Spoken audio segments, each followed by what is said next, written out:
Paper फुटला, परीक्षा कोलमडली आणि अनेक विद्यार्थ्यांच्या आयुष्यावर काळी रेष उमटली। नीट पेपर फुटीच्या प्रकरणात केंद्रीय शिक्षण मंत्री धर्मेंद्र प्रधान यांनी अखेर राजीनामा दिला। मात्र विरोधक आता केवळ राजीनाम्यावर थांबायला तयार नाहीयेत। विद्यार्थ्यांच्या आत्महत्यांचा मुद्दा पुढे करत धर्मेंद्र प्रधान यांच्यावर खुनाचा गुन्हा दाखल करावा अशी मागणी शिवसेना ठाकरे पक्षाचे नेते आदित्य ठाकरेंनी केली आहे। त्यांच्या या मागणीला संजय राऊतांनी देखील पाठिंबा दिला, तर सत्ताधारी आणि भाजपनं या मागणीवर जोरदार पलटवार केलेला आहे। पाहूयात या संदर्भातला एक विशेष रिपोर्ट।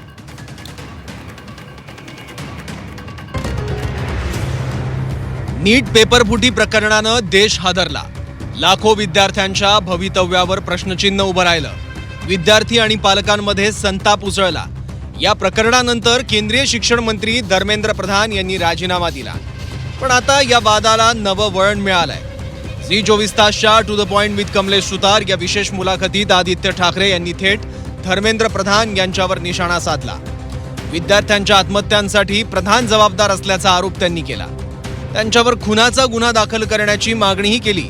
दिल्लीतील विद्यार्थ्यांवरील लाठीचार्जची चौकशी करण्याचीही मागणी केली। मात्र सत्ताधारी पक्षाच्या नेत्यांनी या मागणीला फेटाळलंय। कोणीतरी मागणी केली म्हणून गुन्हा दाखल होत नाही, कायद्याची प्रक्रिया वेगळी असते असं मंत्री संजय शिरसाट म्हणाले।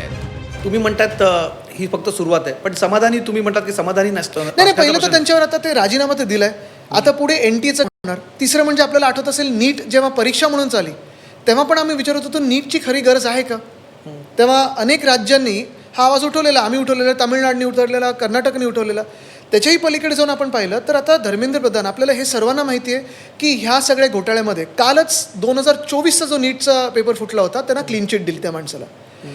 आत्ताचं जे 26चा फुटला, दुर्दैवाने केंद्रबिंदू महाराष्ट्र राहिला। 4 की 5 जे पकडले गेले ते महाराष्ट्रातलेच होते। भाजपच्या कोण कोण जवळ होतं ते सगळे तसे नेमले होते। तिसरी गोष्ट म्हणजे आपल्या सर्वांना हे माहिती आहे की कमीत कमी 20 मुलामुलींनी, विद्यार्थ्यांनी आत्महत्या केलेली आहे। मग धर्मेंद्र प्रधानवर कल्पेबल होमिसाइड आता टाकलं पाहिजे, तो गुन्हा दाखल झाला पाहिजे। कारण जर तुम्ही एक्सेप्ट केलं ना की तुमचा माणूस निकम्मा होता, आता त्यांना पुढे कुठचंही पद दिलं नाही गेलं पाहिजे। या मागण्या तर आहेत आमचं। लाठीचार्ज कोणी ऑर्डर केला ही चौकशी झाली पाहिजे। तुम्ही म्हणालात की कल्पेबल होमिसाइड अर्थात त्यांच्यावरती खुनाचे गुन्हे दाखल व्हावेत असं व्हायलाच पाहिजे। तुमची मागणी आहे धर्मेंद्र प्रधान यांच्यावर। जबाबदार कोण अजून? अर्थात आहे माझी मागणी। तातडीने कुणावर तरी आता मग पेपर फुटीचा प्रकरण संदर्भ धर्मेंद्र प्रधानशी जोडा, मग मोदींशी जोडा, असे गुन्हे दाखल होत नसतात। असे अनेक आंदोलन झालेले आहेत, त्यामध्ये जो आरोपी असेल त्याच्यावर ही कारवाई सरकार करत असते। आदित्य ठाकरेंच्या मागणीला शिवसेना ठाकरे गटाचे खासदार संजय राऊत यांनी पाठिंबा दिलाय। पेपरफुटी ही हलगर्जीपणाची परिणती असल्याचा आरोप त्यांनी केला।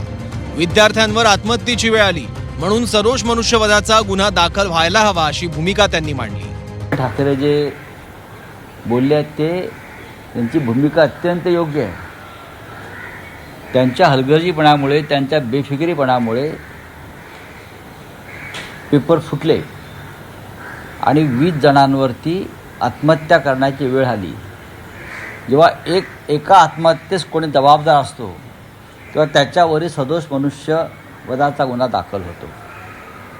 त्याच्यामुळे देशाच्या पंतप्रधानांपासून ते या शिक्षण मंत्र्यापर्यंत सगळ्यांवर सदोष मनुष्यवधाचा गुन्हा दाखल व्हायला काहीच हरकत नाही, जर कायद्याचं राज्य असेल तर। दरम्यान भाजपनंही आदित्य ठाकरेंवर पलटवार केलाय। जेन झीच्या भावनांवर राजकारण करत असल्याचा आरोप भाजपनं केला। तर वरळी मतदारसंघ सांभाळता येत नाही आणि देशाच्या प्रश्नांवर राजकारण केलं जात असल्याचा टोलाही लगावलाय। आदित्यजी ठाकरे जेन झीच्या जीवावर स्वार होऊन स्वतःची राजकीय पोळी भाजण्याचा प्रयत्न करतात। आदित्यजी, तुम्हाला वरळी मतदारसंघ सांभाळता येत नाही। वरळी मतदारसंघातील ज्येष्ठ कार्यकर्ते, ज्येष्ठ नेते तुम्हाला सोडून शिंदे गटामध्ये शिवसेनेमध्ये जातात। खरी शिवसेना कोण आहे याचा निकाल जनतेनं दिलाय। आदित्य ठाकरे यांनी विनाकारण जेनजीच्या नावावर स्वतःचं राजकीय अस्तित्व निर्माण करण्याचा प्रयत्न करू नये। नीट पेपरफुटीचा वाद आता राजकीय रणांगणात धगधगतोय। एकीकडे विद्यार्थ्यांच्या मृत्यूला जबाबदार कोण असा प्रश्न विचारला जातोय, तर दुसरीकडे हे आरोप केवळ राजकीय असल्याचं सत्ताधाऱ्यांचं म्हणणं आहे। आता या मागणीवर कायदेशीर पातळीवर कोणती पावलं उचलली जातात याकडे सर्वांचं लक्ष लागलंय। ब्युरो रिपोर्ट, झी 24 तास।